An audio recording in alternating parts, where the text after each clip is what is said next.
굿모닝 매거진 해봅시다.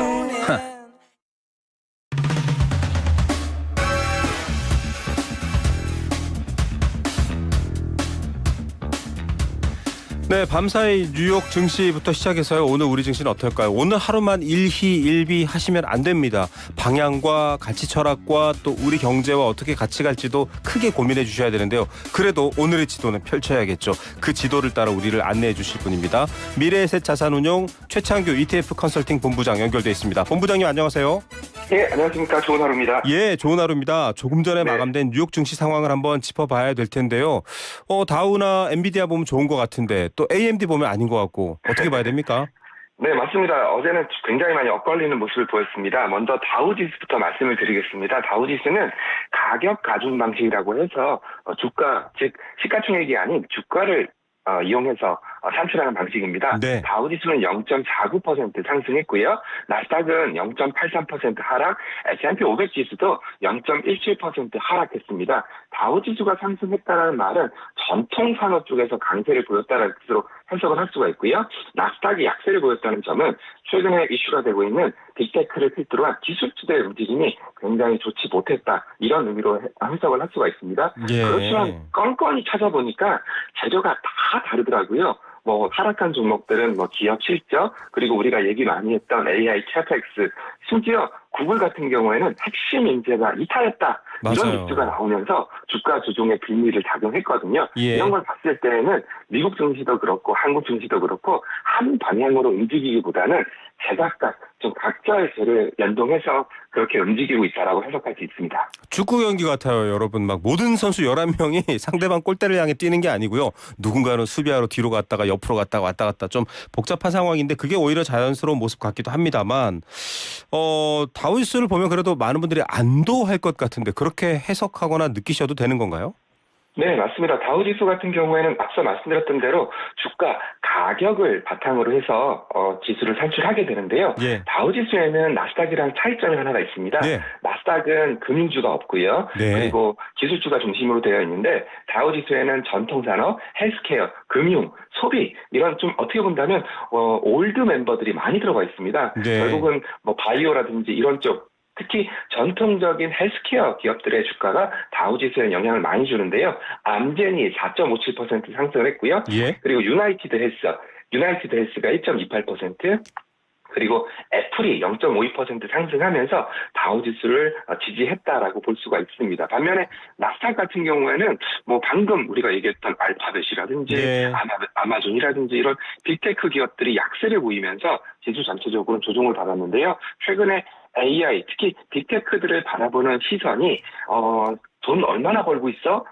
돈 얼마나 투자했어? 맞아요. 좀 깐깐해졌기 때문에 예. 현재의 수익성을 다시 평가하기 시작했다는 신호로 해석할 수 있습니다. 예, 잘해가지고 나 좋은 데 갈 거야가 아니라 정말 성적표 가져와봐, 오늘 거 가져와봐 이런 분위기로 네. 바뀌고 있고요. 알파벳 얘기 잠깐 했는데 모르시는 분이 계실 것 같아서요. 허사비스 노벨상까지 받았잖아요. 지금 네, 옮기는 걸 나쁜 신호로 보기도 했는데 시장에서는 한편으로는 이 범용 AI 인공지능이죠. AGI가 이제 확대되기 때문에 더 다른 일을 하러 가는 거다 이렇게도 해석을 발표를 하더라고요. 네, 맞습니다. 긍정으로 보세요, 부정으로 보세요? 일단은 구글을 한번 뜯어볼 필요가 있습니다. 네. 알파벳이라고 불리우는 회사인데요. 네. 구글은 소위 말하는 풀스택이라고 해서 네. 하드웨어, 칩부터 소프트웨어, 그리고 제미나이, 그리고 유튜브까지 맞아요. 전 영역을 다 커버하고 있는 회사입니다. 예. 그래서 저희는 풀스택이라고 부르고요. 네. 그게 구글의 힘이다라고 부르고 있는데요. 또 거꾸로 본다면 너무 많은 걸 하는 게 아니냐. 이것도 하고 저것도 하고 하나에 집중해도 네. 시원찮을 판국에 제미나이 하나만 집중해도 시원찮을 판국에 너무 많은 걸 하는 거 아니냐. 네. 그러면서 또 조직이 관료화된 거 아니냐. 이런 것들이 최근에 구글과 관련해서 나오고 있는 이슈들입니다. 네. 이런 관료화된 조직에서 인재가 이탈했다라는 것은 그 조직의 활성화, 그 조직의 탄력을 저해하는 혁신성을 저해하는 요소로 파악할 수밖에 없기 때문에 그래서 아마 주가가 좀 조정을 받지 않았나 예. 이렇게 해석하고 있습니다. 예, 인재가 벗어난 거는 사실 좀 문제가 되는 부분일 수 있죠. 개별적인 뉴욕 증시 관련해서 마지막 하나만 점검을 해보겠습니다. AMD가 7% 가까이 많이 빠졌잖아요. 네. 그러면서 또 SK 하이닉스 ADR도 2% 정도 빠졌고요. 필라델피아 반도체 지수도 1.4 정도 떨어졌습니다. AMD가 이렇게 빠질 때 그러면 삼성전자는 어떡하지? HBM은 어떡하지? 걱정하시고 당장 오늘 시장도 걱정하는 분들 있을 겁니다. 어떻게 봐야 됩니까? 일단 엔비디아는 3.43% 상승을 했고요. 예. AMD는 7% 하락을 했습니다. 네. 엔비디아는 재료가 있었죠. 일론 머스크의 스페이스X가 AI 서버 수요 확충이라든지 엔비디아만 쓰겠다. 이런 엔비디아만 쓰겠다라고 얘기하니까 반대 현상에 있는, 참고로 AMD는 소위 말하는 엔비디아의 GPU, 즉 학습에 쓰는 칩뿐만 아니라 CPU, 연산에 쓰는 칩도 만드는 회사입니다. 맞아요. AMD는 GPU와 CPU 둘 다 만드는 회사인데 네. 지난주에 어저께 실적 발표를 했었죠. 또 역시 AMD 실적도 마찬가지였습니다. 네. 실적은 좋았지만 결국은 AI 캐펙스 투자, 그리고 이런 경쟁에서 얼마나 수익성을 따지고 들어올 수 있겠어, 이런 우려가 한꺼번에 겹치면서 나타난 겁니다. 결국 매출과 이익 자체는, AMD의 매출과 이익 자체는 나쁘지 않았지만 이미 주가의 더 높은 성장 기대, 그런데다가 AMD는 하나의 약점을 갖고 있습니다. 예. 너무 비싸다. 밸류에이션이 너무 비싸다. 즉 성장 기대가 네. 너무나 주가에 많이 반영되어 있다. 이런 것들이 복합적으로 작용하면서 실망 매물이 출회했다라고 볼 수가 있고요. 예. SK 하이닉스 ADR은 일론 머스크가 또 이런 얘기도 했습니다. 결국은 메모리 반도체가 부족할 거야, 이런 얘기도 했었기 때문에 초반에는 상승을 했었거든요. 예. 초반에는 상승하다가 어제 우리 증시가 좀 상승을 했지 않습니까? 예. 그런 영향으로 또 이익 실현성 매물이 출회되면서 약세를 보였기 때문에 저는 우리 시작 자체는 그렇게 부정적으로 보실 필요는 없다라고 보고 있습니다. 예, AMD가 뚝 떨어져도 아침부터 삼성하이닉스 걱정은 안 하셔도 됩니다. 여러 가지 세부적 사정을 잘 보셔야 될 것 같습니다. 어제 14% 오른 국내 종목들 봐야 돼요. 삼성전기, LG이노텍. 조금 이제 반도체에서 조금 더 넓혀지는 건가요? 네, 맞습니다. 그 얘기는 아마 석 달 전에서 계속 얘기를 했었고요. 네. 우리가 앞서 말씀드렸던 엔비디아, AMD 전부 다 칩을 만드는 회사입니다. 예. 칩을 만들기 위해서는 미세 공정이라고 해서 굉장히 세밀하게 칩을 만들게 되고요. 예. 그리고 또 최근에는 칩이 많아졌습니다.